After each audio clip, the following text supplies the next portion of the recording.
Good morning and welcome to Harley Homestead. If you're new here, my name's Diana. We grow a lot of our own vegetables. We are moving into raising our own meat, and we love to take you along for the journey. We've raised chickens before, but this year we are pushing into raising dual purpose chickens, and we started meat rabbits, and we are also raising our own goats for meat and milk. Next spring we are planning to expand the garden by doubling it, and we're also going to be growing our own wheat. So if any of those things interest you, making cheese, all those.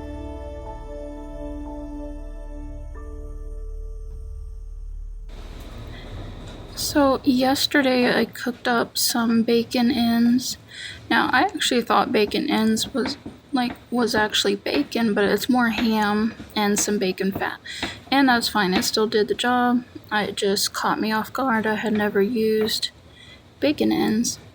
And so I'm actually working on dinner at the same time. So over to the left of the stove, I have some collard greens going, and I'm actually going to use some of this ham in there too, and then put the rest in my baked beans. So usually when you can food, you want to use it within a year ideally, but 2 to 3 years is fine. I don't go any over that, but these collard greens are from 2024, and so we are just making use of that for dinner. We also made some fried pork chops, and it was a really delicious meal, but it also helped kind of two birds with one stone with this meat. So come hang out in the kitchen with me and see what we're making. So I've been wanting you guys' opinion. So would you guys like the vlog videos like I do, or would you prefer how-to videos? Because I've done a little bit of both, and I guess in my head I was thinking everyone at this point knows how to can, that wants to can, so I'm doing it more for entertainment. But there's actually a lot of people that still don't know how to can and would still like to learn. And so if you are interested, then let me know and I'll start making how-to videos for you. So when I can beans, I've had people ask, how do you get them so pretty and so full in the jar? And so what I do is I actually soak them overnight in the refrigerator, and then I change out that water, and then I cook it, then I change out the water one more time. And what this does is it ends up with a more clear water or juice in your beans. Now, today I'm not worried about that because I'm adding molasses and brown sugar, and so it's not going to be, light colored. It's not going to have a light colored liquid in the end. So here I've got my beans cooking the rest of the way. You don't have to cook them all the way, because when you can them, it's going to finish cooking them. So you can just kind of cook them like a third of the way, because if you cook them all the way, they're just going to turn into mush. And when things turn into mush, canning, it can mess with how evenly it actually cans, and so it can mess up whether it's a safe product or not. Anytime I can anything, I wash my jars really good in really hot water and just make sure there's no leftover residue, or sometimes we use the jars as cups or different things, so I just want to make sure they're very clean. Here's those pork chops. I fried them and then stuck them in the oven just to kind of finish cooking in the middle and keep warm. That was our dinner. We threw some gravy on it, homemade dinner rolls. Okay, so my beans are finally ready to put in jars. So you're going to have hot jars. So when you're canning anything with meat that's going to be greasy, you're going to want to leave a 1-inch headspace. So this just helps the liquid not like siphon out so much to where it stops it from sealing. So these beans are getting a 1-inch headspace and they're going to can for 80 minutes.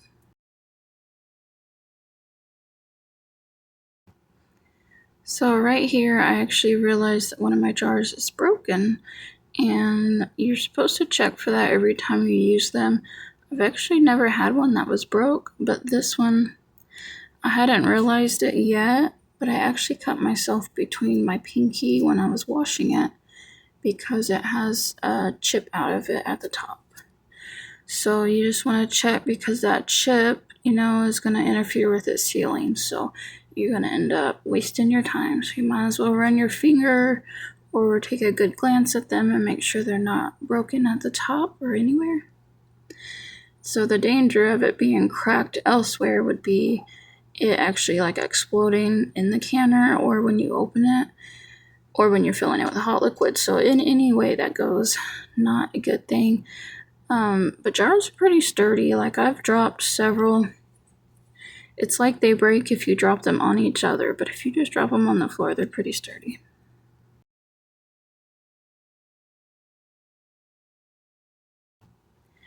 So I'm sure you've heard a lot of people say that they can their garden foods to make it through the winter, and we definitely do that. But I feel like we've used a lot of our canned goods in the spring and summer because we're so busy in the garden. Like there's so many other things to do. And we've also, we've built a goat house, a goat pen, a rabbit hutch. We've fixed our chicken coop. We've done all these other projects. And so I'm really looking forward to like a lazy winter. I know obviously there's still going to be things to do, but I am looking forward to drinking hot teas and doing puzzles and just relaxing.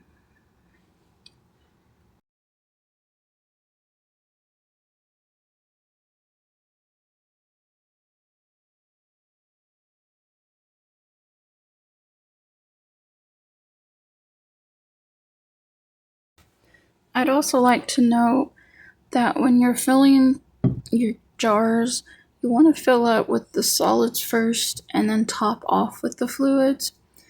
When you see people, showing their jars and they're like, why is there so much space in this? Well, that can be from cold packing because when it cooks, it's going to shrink up a lot of things. And so, and now beans are kind of the opposite, but like peaches and different things, they'll kind of shrink. And so I hot pack everything because I want to make the most use of that space in the jar and on the shelves. And you can see like this one has too much beans in it, so I'm taking some out. I got a little carried away just filling the funnel, and now I'm debubbling. It's ideal to use something that's not metal just so you're not like scratching your jar on the inside. And so I'm just using a plastic spoon. So debubbling is not a like have to. Debubbling is going to get the air out to where your headspace is correct. So you might get bubbles out and realize you need to add liquid to your jars. When I first started canning, I kept forgetting to debubble. Like I forgot like the first 5 times that I canned and I panicked because I realized after they were done, and yeah, it's not complete necessity, but it's going to help you get a better headspace and your product's going to look better on the shelf in the end. So here I'm just using some vinegar. I usually use white vinegar, but I'm out right now, so I'm just using a apple cider vinegar. So again, the beans have all that fat in it, so they are oily, and that oil will stop to seal. So you do want to use vinegar, not water, when you're doing something like this.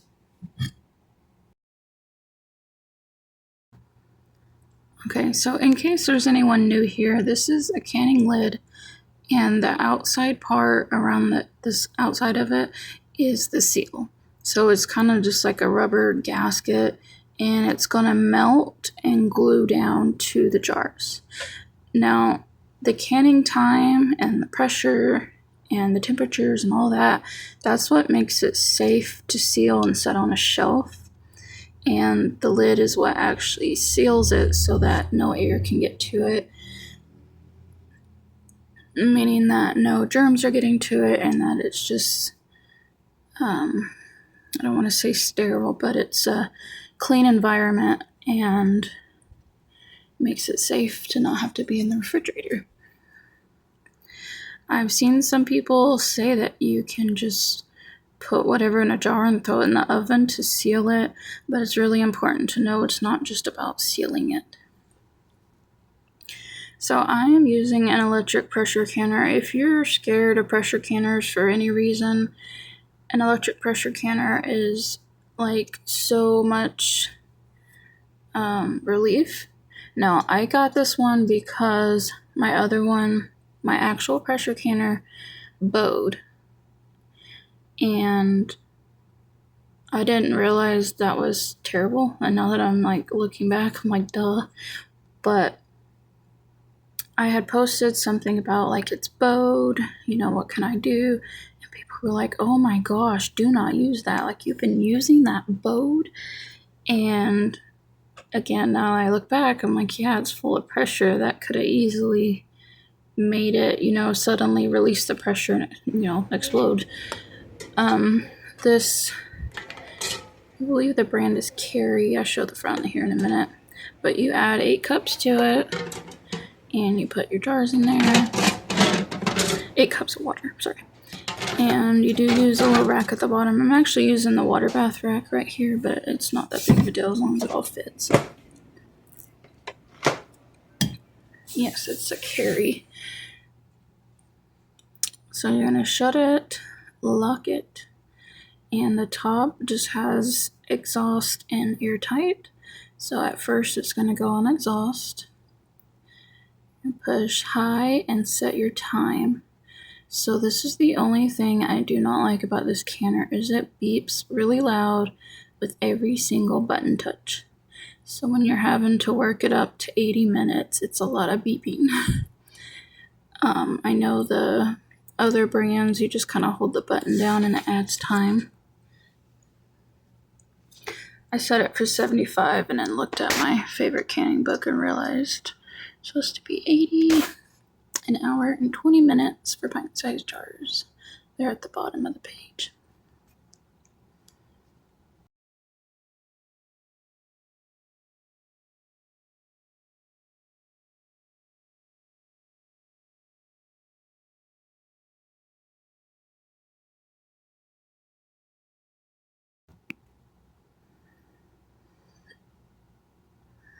It took too long reading and I had to start over, guys.